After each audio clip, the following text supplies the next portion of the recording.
인류 역사상 가장 위대한 고고학적 발견 중 하나죠. 바로 사해의 두루마리입니다. 수천 년이라는 그 까마득한 세월을 지나오면서 이 연약한 양피지들이 도대체 어떻게 이렇게 온전하게 살아남을 수 있었을까요?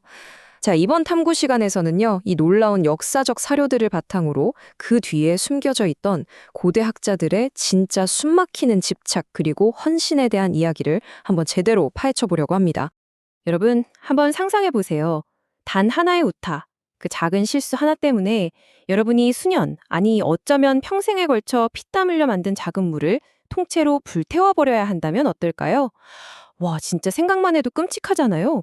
그런데 믿기 힘드시겠지만 이 충격적인 시나리오가 척박한 사막 한가운데 살았던 고대의 한 학자 그룹에게는 말 그대로 매일매일 마주해야 하는 찐 현실이었습니다. 도대체 왜 사막까지 가서 이런 극단적인 선택을 했던 걸까요?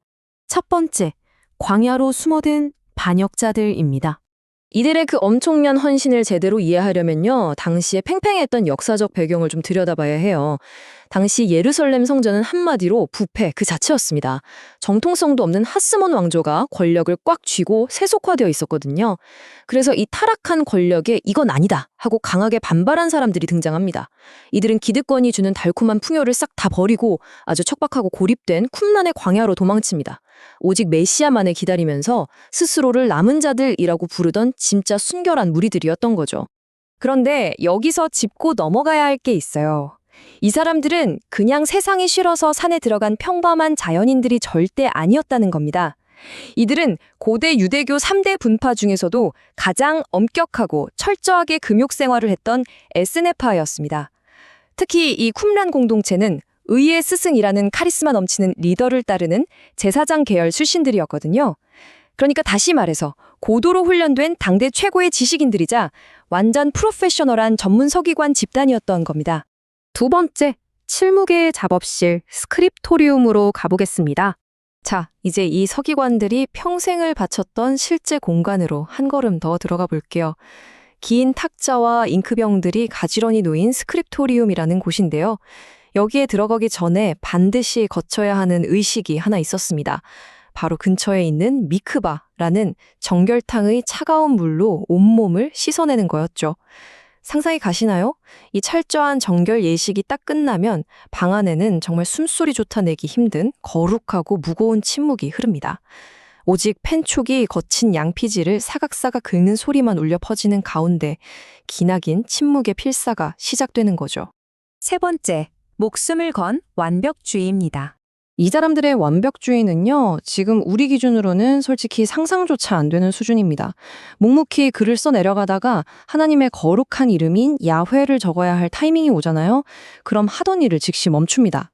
그리고 펜을 아주 깨끗하게 닦아내거나 아예 밖으로 나가서 그 정결탕에서 몸을 다시 씻고 들어왔어요. 이건 그냥 옛날 책을 베껴 쓰는 단순한 복사 작업이 아니었던 겁니다. 말씀의 신성함을 단 1mm도 훼손하지 않겠다는 그들만의 엄청난 영적 방어막이었던 셈이죠. 숫자 1. 자, 이 숫자가 의미하는 바가 뭘까요? 만약 서기관이 한 줄을 다 쓰고 원본이랑 척 대조를 해보는데 여기서 단 한 개의 오타 혹은 글자 수가 하나라도 안 맞는다. 그럼 어떻게 했을까요? 지우개로 지우거나 줄 긋고 다시 썼을까요? 절대 아닙니다. 오류가 발견된 즉시 그 부분은 물론이고요. 몇 달에 걸쳐서 공들여 쌓은 두루마리 전체를 아주 가차없이 폐기 처분해버렸습니다. 미세한 흠집 하나조차 허락되지 않았던 거죠. 이들은 텍스트를 지키기 위해 글자 그대로 자신들의 모든 시간과 삶 전체를 갈아 넣었습니다. 이 엄청난 완벽주의의 무게감이 좀 느껴지시나요? 이 사람들에게 필사라는 행위는 누가 시켜서 하는 노동도 아니었고 밥 벌어먹기 위한 수단도 아니었습니다. 그 자체로 다가올 구원의 역사를 뼛속 깊이 준비하는 가장 거룩하고 궁극적인 예배였던 거예요.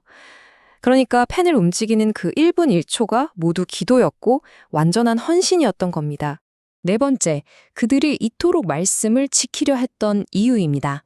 그런데 도대체 왜 그렇게까지 했을까요? 사막 한가운데서 이렇게 뼈를 깎는 고통을 감수한 가장 큰 이유는요, 곧 거대한 종말론적 전쟁이 터질 거라는 확고한 믿음 때문이었습니다. 만약 그 끔찍한 전쟁에서 어둠의 세력이 이겨 세상이 다 박살나더라도 이 진리의 말씀만큼은 진흙 항아리 속에 안전하게 숨겨서 먼 미래 세대에게 전달해야만 한다는 그 말씀의 수호 목적 때문이었죠. 게다가 글자를 한자 한자 써내려가는 그 물리적인 고통 자체가 자기 자신을 신에게 온전히 바치는 처절하고도 아름다운 거룩한 성화의 과정이라고 믿었던 겁니다. 마지막 5번째, 오늘날 우리가 잃어버린 것에 대한 이야기입니다. 이 자료들을 개혁주의적 관점에서 쭉 분석해 보면요. 쿰란 공동체의 이 지독한 헌신은 오늘날 우리에게 아주 묵직한 메시지를 던집니다. 첫째, 온 세상이 진리를 외면할 때 아무도 안 보는 고립된 광야에서 침묵하며 진리를 지켜내는 남은 자들의 사명이 분명히 존재한다는 거고요. 둘째, 이름조차 남기지 않고 사라져간 그 고대 서기관들이야말로 수천 년의 시간을 뛰어넘어 지금 우리에게 이 순전한 말씀을 기억 후 전달해준 보이지 않는 역사적 섭리의 도구였다는 사실이죠. 그리고 가장 중요한 3번째, 바로 이 텍스트에 대한 경외심의 회복입니다. 성경에 보면 이런 아주 유명한 구절이 있죠. 풀은 마르고 꽃은 시드나 우리 하나님의 말씀은 영원히 서리라. 그토록 치열하게 살았던 쿰란의 서기관들은요. 세상이 어떻게 변하고 어떤 권력이 무너져 내리더라도 절대 변하지 않는 이 영원한 진리 하나를 증명하기 위해서 자신들의 온 인생과 젊음을 그 메마른 사막의 고요함 속에 기꺼이 던졌던 겁니다. 자, 이제 우리 현실로 한번 돌아와 볼까요?